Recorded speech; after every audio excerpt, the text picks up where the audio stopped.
Vivez la passion du football avec le Saint-Raphaël, créateur de réception. Ravat, rêver, réaliser.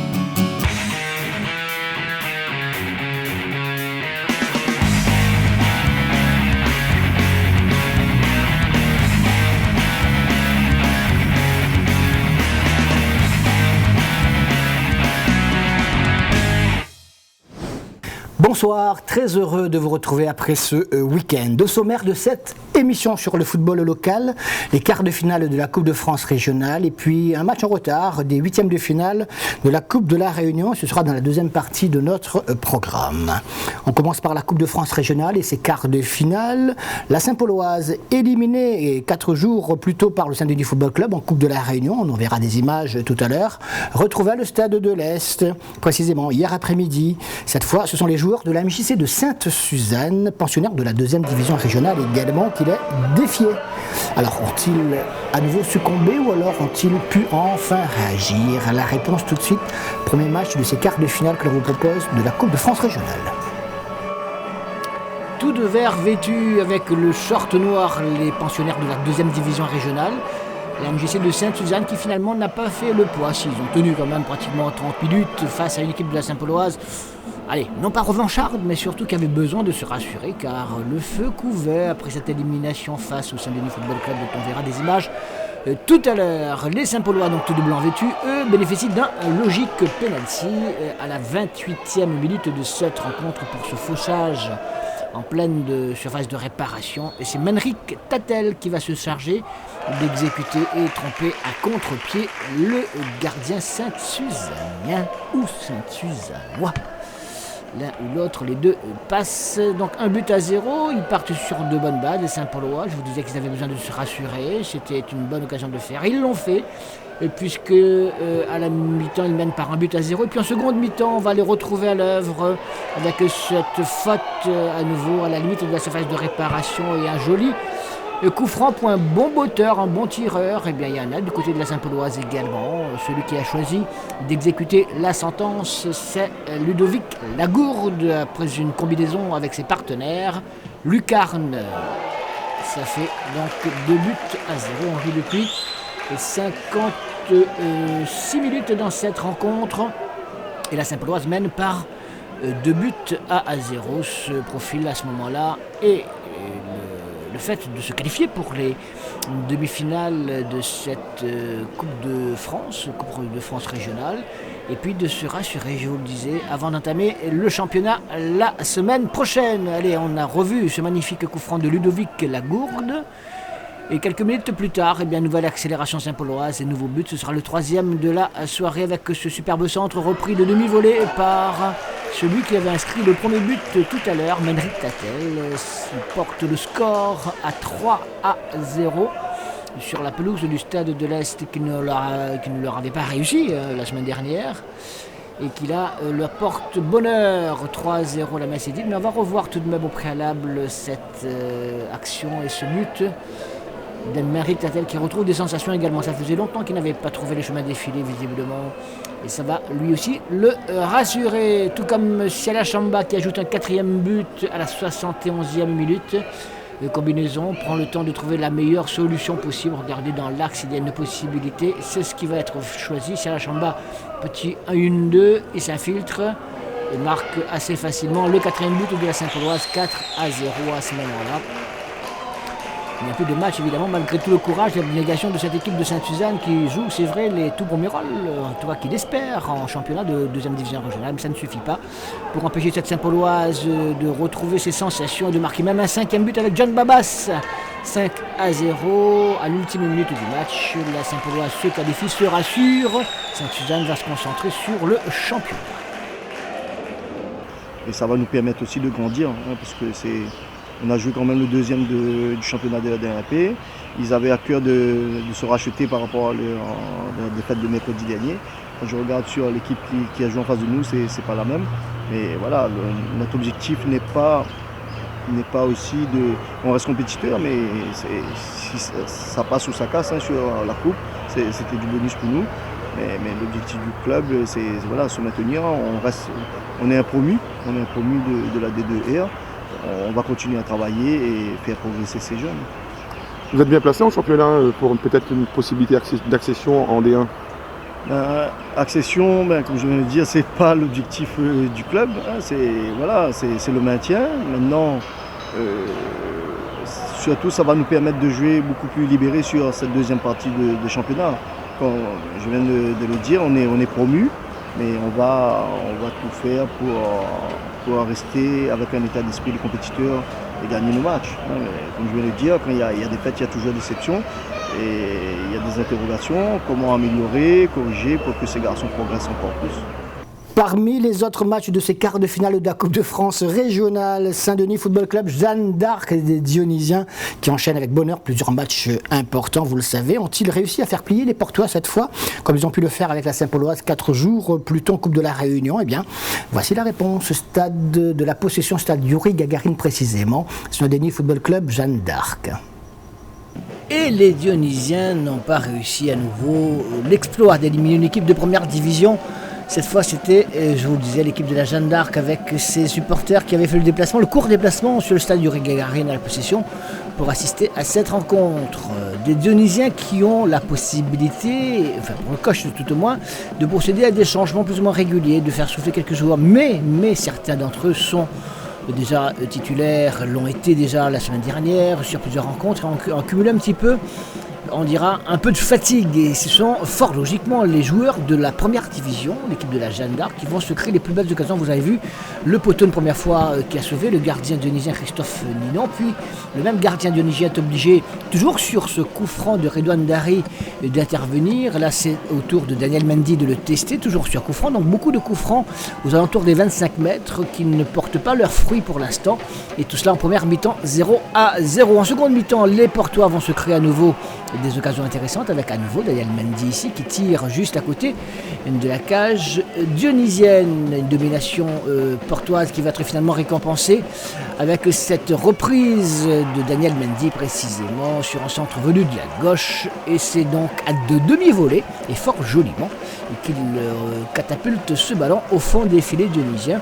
On joue depuis pratiquement l'heure de jeu, 1-0. La Jeanne d'Arc va tenir jusqu'au bout comme cela et se créer encore d'autres occasions, même si les Dionysiens, regardez, ont eu une petite occasion, mais c'était moins fringant, moins net que les matchs précédents que l'on avait vus, notamment le match qu'on avait vu tout à l'heure par exemple. Là, cette tête du capitaine qui passe à côté de la cage de Grégory Posé.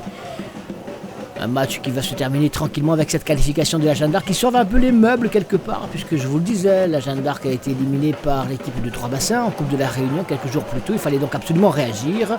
Redouane Dari précisément va permettre à son équipe sur ce centre d'amener une action très intéressante devant la cage du gardien dionysien qui bénéficie de la solidarité de sa défense. Et puis le pénalty à quelques minutes de la fin, pour cette faute ou pas d'ailleurs, sur Redouane Dari à l'entrée de la surface de réparation. Un pénalty qui va être tiré par Redouane Dari, mais qui va être stoppé par le gardien Christophe Ninon. On en restera là. 1-0, ça suffit de toute façon en coupe, vous le savez. La Jeanne d'Arc se qualifie, se rachète pour les quarts de finale de la Coupe de France régionale, alors que les Dionysiens peuvent se concentrer sur le championnat et la Coupe de la Réunion, pour laquelle ils se sont brillamment qualifiés. On l'avait vu tout à l'heure. Très dur, c'est un grand mot. C'est un grand mot parce que voilà, on était quand même attendu par rapport à ce qui s'était passé dans la semaine en coupe. On était très attendu. Voilà, ils nous ont un peu mis la pression, mais après nous on a su gérer le match parce que déjà on s'est dit que c'était une équipe à une division inférieure. Donc on s'est dit on doit montrer que quand même il y a une division d'écart. Donc on a pris un peu le match en main dans les premières actions.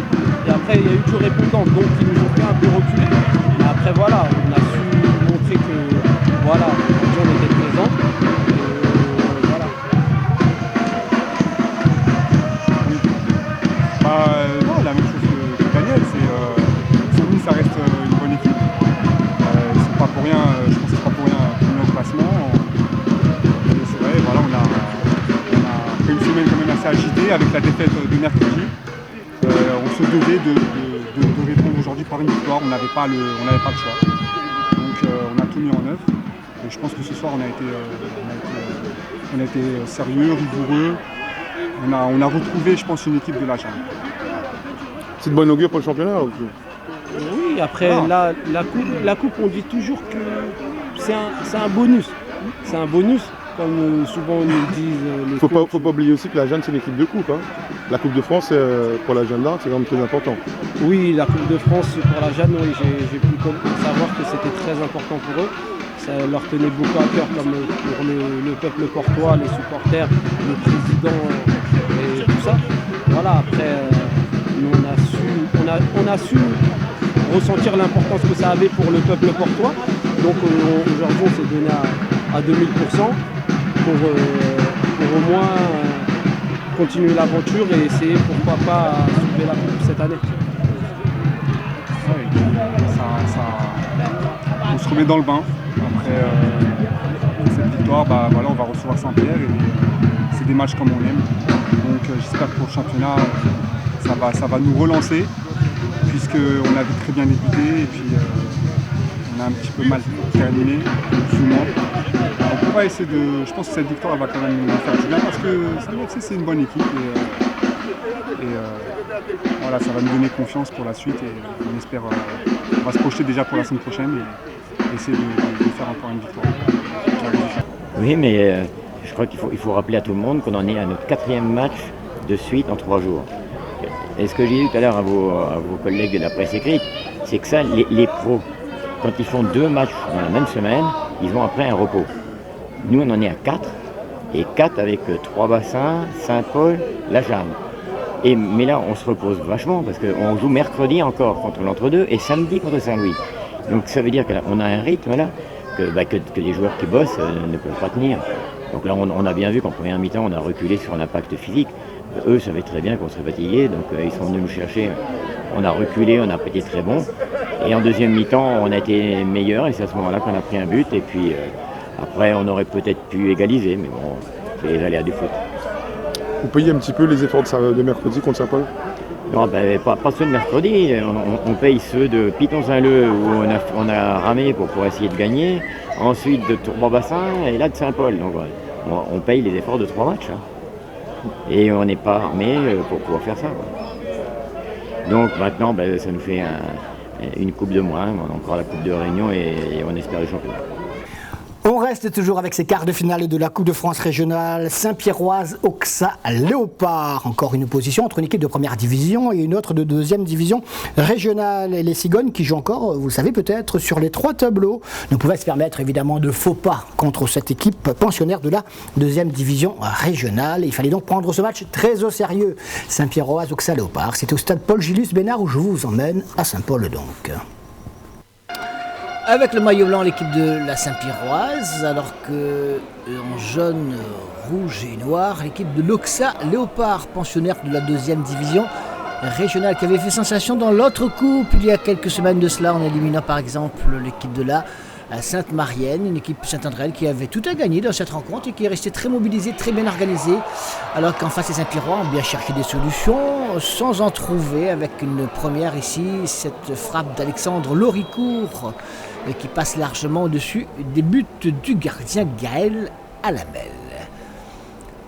Tout cela en première mi-temps, très pauvre, vous l'avez compris, très peu d'occasions. Et puis en seconde mi-temps, l'entrée de Quentin Boesso qui va un peu plus animer cette attaque Saint-Pierroise avec une première occasion précisément pour le capitaine Saint-Pierrois. Quentin Boesso qui tire sur le petit filet. À partir de ce moment-là, les Saint-Pierrois vont se créer des occasions intéressantes avec cette balle récupérée à nouveau depuis la ligne de la défense. Ballon remonté sur le côté droit, Loricourt qui cherche du soutien avec Adrien Bord et le centre de Loricourt qui va trouver une solution, mais surtout la parade du gardien Saint-André qui sauve la mise à ce moment-là. Les Saint-Pierrois dominent cette rencontre, commencent de plus en plus à se créer des occasions, mais toujours au tableau d'affichage, ce 0-0 quelque peu inquiétant car on sent déjà se profiler à l'horizon tout doucement les éventuelles prolongations. Pourtant ça combine plus ou moins bien pour l'équipe Saint-Pierroise avec cette frappe de Ivan et à nouveau la parade du gardien Alamel qui repousse le danger. La seule véritable occasion pour l'équipe de Saint-André. C'est ce magnifique coup franc qui prenait la direction de la lucarne, mais qui a été fort joliment détourné par le gardien Julien Grondin, le gardien de la Saint-Pierroise, qui avait été titularisé par Jean-Pierre Bade à l'occasion de cette compétition. Et puis ce penalty, alors penalty ou pas, peu importe, il a été sifflé, il a été tiré, ça ne changera rien à la finalité de cette rencontre. Un penalty pour une main donc de la surface de réparation, et c'est Quentin Boesso qui va se charger de marquer ce penalty fort joliment en pleine lucarne et libérer quelque part l'équipe de la Saint-Pierroise qui dominait cette rencontre, mais qui n'avait toujours pas trouvé la faille et qui commençait à juste titre à se poser sans doute quelques questions. Quelques minutes avant la fin de cette rencontre, Loïc Réhoun, pour un petit geste d'énervement, va écoper d'un deuxième carton jaune et donc va être expulsé. Ça ne changera rien au score final qui restera à 1-0, même si la Saint-Pierroise va se créer une superbe occasion. On va la voir cette action. Cette occasion qui va leur permettre de toucher par 2 fois consécutivement le poteau des buts d'Alabel. Regardez cette frappe tout d'abord de Wilson Grosset, renvoyée une première fois, puis cette reprise à nouveau, et c'est le poteau de l'autre côté qui sauve la mise.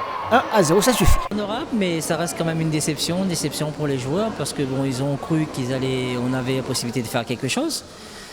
On savait que c'était Saint-Pierre, c'était les attendre et puis sortir en compte, attendre au bon moment, peut-être exploiter une bonne occasion et puis profiter de ça. Et bon, déçu parce que c'est sur un coup de pied arrêté, un penalty, un peu litigieux, discutable on pourrait dire. Mais bon, on ne va pas s'arrêter à là, ça va nous servir aussi d'expérience et je suis quand même assez content de ce qu'on a pu produire aussi. On ne peut pas dire non plus de garder que du négatif, assez satisfait de ce qu'on a pu produire aussi. C'est vrai qu'on n'a pas produit beaucoup de jeux, mais ils avaient quand même aussi fait un gros effort défensif et avoir de la volonté pour jouer contre la Saint-Pierroise. Ça va vous servir en championnat? En championnat justement, alors vous vous comportez pas trop mal finalement? J'aurais aimé qu'on garde le même état d'esprit qu'on fait en ce moment en coupe. Le championnat, on ne l'aborde pas véritablement pareil. Après, c'est dans l'état d'esprit des joueurs. Peut-être aussi, ils font beaucoup plus d'efforts en coupe. J'aurais aimé qu'ils gardent le même état d'esprit en championnat parce que je pense qu'on perd à quelques points bêtement des fois parce qu'en gardant les nuls, vu que si on a ce genre de prestations, on peut quand même faire quelques résultats positifs, je pense, devant certaines équipes où ça aurait été plus facile pour nous aujourd'hui. Et puisque nous parlons de la Saint-Pierroise, on va s'arrêter un instant sur ce qui sera l'événement la semaine prochaine, l'arrivée pour un mois, de Djibril Cissé dans notre île. Le président de la Saint-Pierroise, le président Lucien Ayapin, a réussi ce joli coup avec un Djibril Cissé qui disputera 3 rencontres exactement sur le maillot des Cigognes. Mais c'est un personnage également médiatique et musical qui va faire le buzz pendant ces prochains jours, qui nous donne quelques détails supplémentaires sur cet événement dans notre landerneau footballistique à partir de mardi soir. Il arrive mardi dans la journée précisément. Djibril Cissé à la Réunion, c'est ça, c'est maintenant. Déjà, ce qu'on sait, c'est qu'il jouera 2 matchs à la maison, c'est sûr, avec un 3e. Donc c'est le SDEPA. Et après, c'est contre la Saint-Louisienne. Et le 3e, on est en discussion avec le club de la Capricorne pour qu'ils puissent nous recevoir au stade Michel Mollet. Cissé va vous apporter sûrement quelque chose, mais qu'au niveau physique, mental, au niveau du jeu, au niveau de l'ambiance, quoi? Déjà, il vient avant tout pour jouer, donc on connaît la qualité de ce joueur. C'est une fierté d'avoir ce joueur dans son effectif. Donc il vient avant tout pour jouer au football, et puis après à côté, c'est vrai qu'il a d'autres ambitions, donc que ce soit dans la musique ou autre, mais c'est avant tout pour jouer au football. Et après, la chance qu'on a, c'est qu'on va pouvoir voir avec lui pour des rencontres avec les jeunes de tous les clubs de la ville, avec des visites notamment avec les enfants malades, avec les enfants handicapés. Voilà, donc on essaye vraiment, on va tout faire pour qu'on puisse optimiser au maximum sa présence. Arrivé quand? Mardi? Il doit arriver mardi, donc on va l'accueillir et après, à partir de mardi, on va voir par rapport à sa programmation, mettre une programmation qui lui permet aussi de ne pas trop le charger. Voilà, donc on verra ça quand il arrivera mardi. Je vous le précisais, on a disputé ce week-end les quarts de finale de la Coupe de France régionale. Il y a 2 poules, 2 groupes précisément. Eh bien, on va voir l'ensemble des résultats, voir qui sont les 8 équipes qualifiées pour les demi-finales du groupe A et du groupe B. Et on connaît même le programme des demi-finales qui se joueront les 13 et 14 septembre prochains. Dans le groupe 1, la Jeanne d'Arc, qui a éliminé le Saint-Denis Football Club, rencontrera la Saint-Pauloise, vainqueur 5-0 de la MJC de Sainte-Suzanne dans ce groupe 1.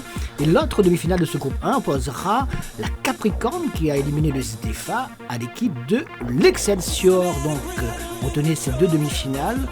Dans le groupe 1, Jeanne d'Arc, Saint-Pauloise, Derby de l'Ouest, et Capricorne, Excelsior. Dans le groupe 2, voici les qualifiés. La Saint-Péroise a battu et éliminé donc l'équipe des Léopards de Saint-André. La Saint-Péroise qui sera opposée au Marsouin de Saint-Leu qui a éliminé l'équipe de l'USB 2-0. Alors que la Saint-Louisienne, vainqueur de Trois-Bassins 5-1, rencontrera en demi-finale dans cette Coupe de France dans le groupe 2 l'équipe de la Sainte-Marienne. Donc voici les 2 affiches de ces demi-finales dans le groupe 2. Saint-Péroise, Marsouin et Saint-Louisienne, Sainte-Marienne les 13 et 14 septembre prochains.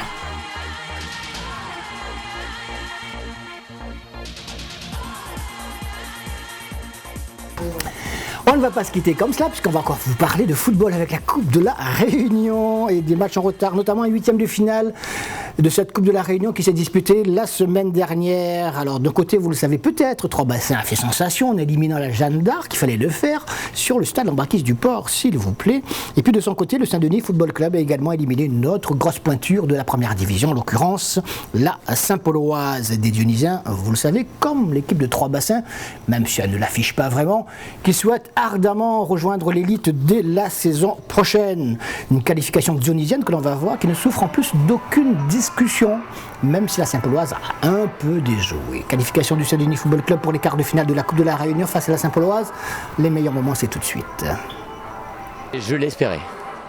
Et franchement, je sais que Saint-Paul, c'est une équipe qui joue au ballon et contre laquelle, si on lutte beaucoup, on peut réussir à se créer des situations. Donc c'est pas une équipe qui impose son physique, c'est une équipe qui impose son jeu. Donc ça correspondait tout à fait à ce que j'avais envie de rencontrer. Donc ce qui fait qu'on aurait pu passer à la trappe, bien sûr. Il ne faut pas se prendre pour ce qu'on n'est pas. Mais bon, je pensais qu'on pouvait rivaliser et on l'a fait.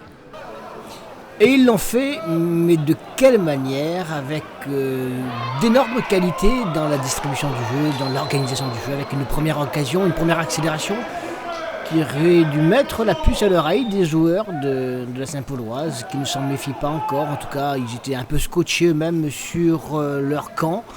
Et c'est une domination dionysienne à laquelle nous assistons. Et par exemple, ce tir, une main qui n'est pas signalée, mais qui n'est pas sifflée, en tout cas pas sanctionnée, fort logiquement parce qu'elle était involontaire.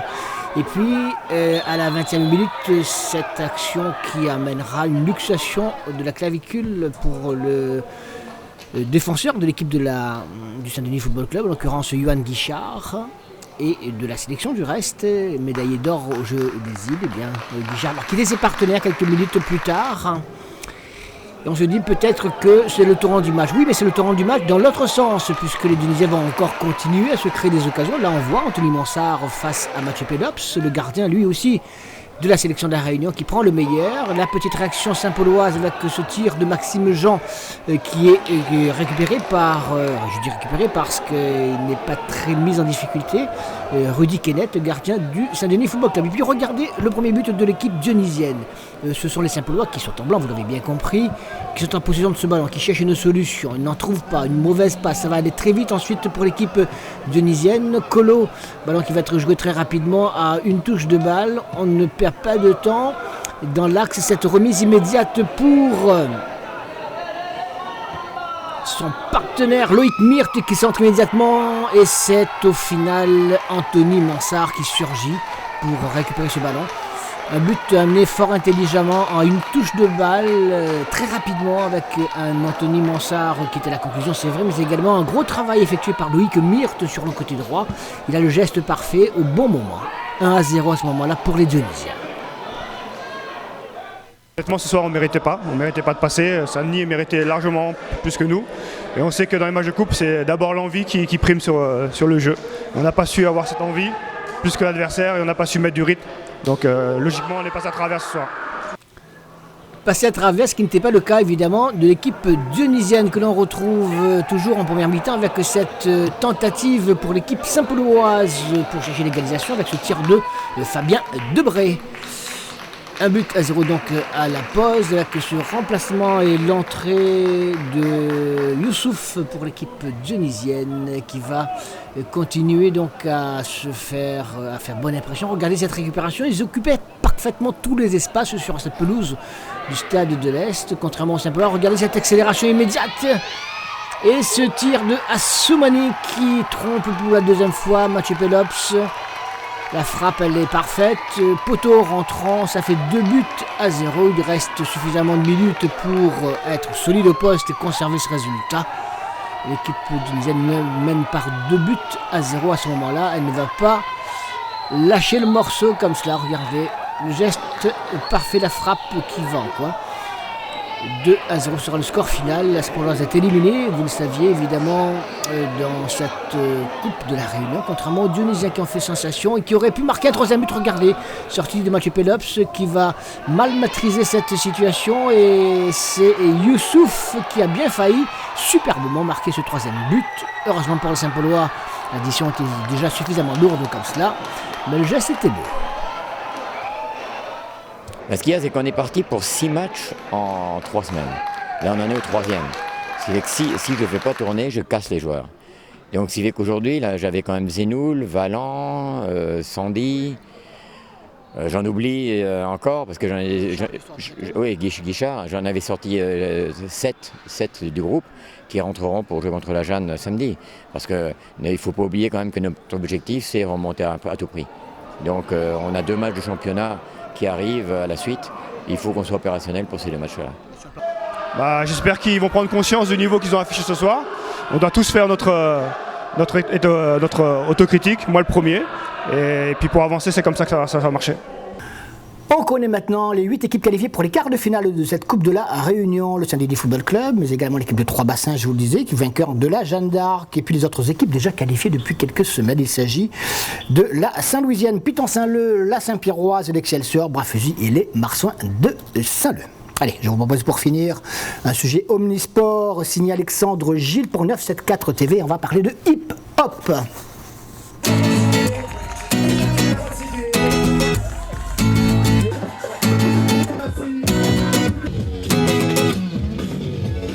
Pour le plaisir. Ça va représenter un camp battle pour nous. C'est un peu sportif mais aussi un peu artiste. Tu confirmes? Oui.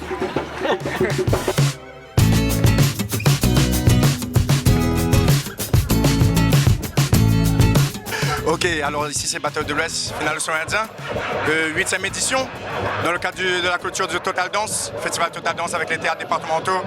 Et nous on est là pour mettre la Réunion en l'air, pour mettre le hip-hop océan Indien en l'air, surtout le breakdance.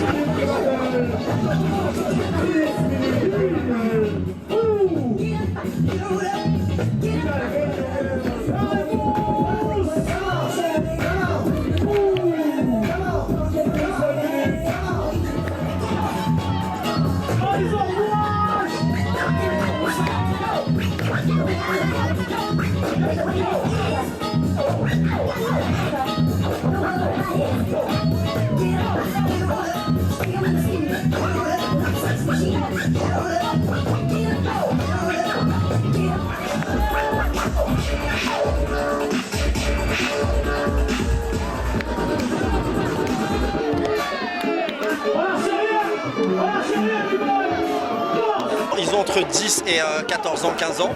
Ce qu'ils ont voulu représenter aujourd'hui, c'est juste qu'ils ont voulu faire un spectacle. Bien sûr, il y a toujours cette connotation battle, mais on privilégie beaucoup le spectacle parce qu'il y a un public, il y a un jury et on veut que tout le monde s'amuse. Donc un peu dans les couleurs où ils sont, c'est un feu d'artifice qu'on a voulu représenter aujourd'hui. L'exigence, c'est bien manger, bien dormir et être concentré à l'entraînement et surtout avoir confiance en soi. Il y a environ 80 danseurs qui sont aujourd'hui là à la finale. Ça sert surtout à prendre de l'expérience, à affronter les voisins de l'océan Indien, de prendre du niveau, de s'entraîner chaque année pour une finale, un battle de renommée. Et voilà, à l'époque en 2005, on ne pensait pas que ça allait arriver à là. Et voilà, on y est à ce niveau-là, avec 6 pays dans la boucle, Seychelles, Maurice, Madagascar, Afrique du Sud, Réunion et Maurice.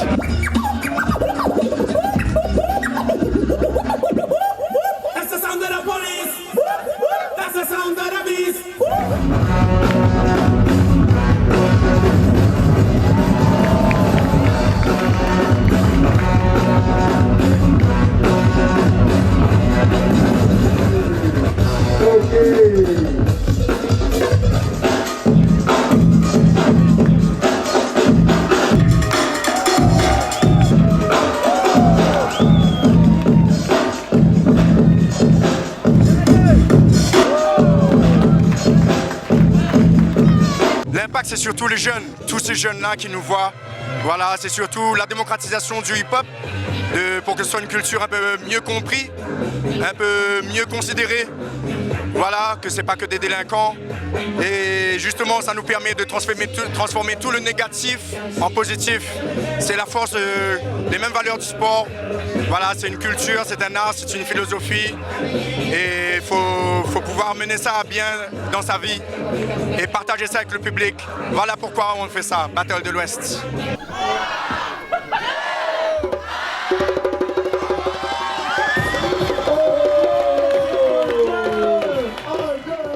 La semaine prochaine, retour du championnat de première division et de deuxième division. Et arrivée, vous le savez, de Djibril Cissé à la Saint-Pierroise. Le championnat de la première division avec la 13e journée au programme. Capricorne Saint-Pauloise, Petite-Île Marsoin de Saint-Leu, USB Sainte-Marienne, Jeanne d'Arc Saint-Pierroise, Saint-Louisienne Excelsior et Sdefa Bras-Fusil. En deuxième division régionale, on y disputera la 16e journée.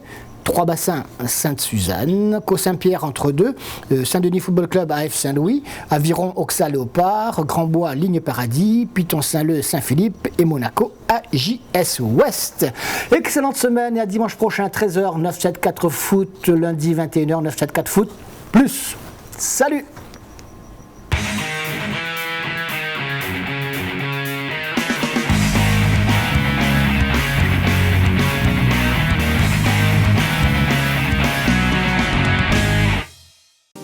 Vivez la passion du football avec le Saint-Raphaël, créateur de réception. Ravat, rêver, réaliser.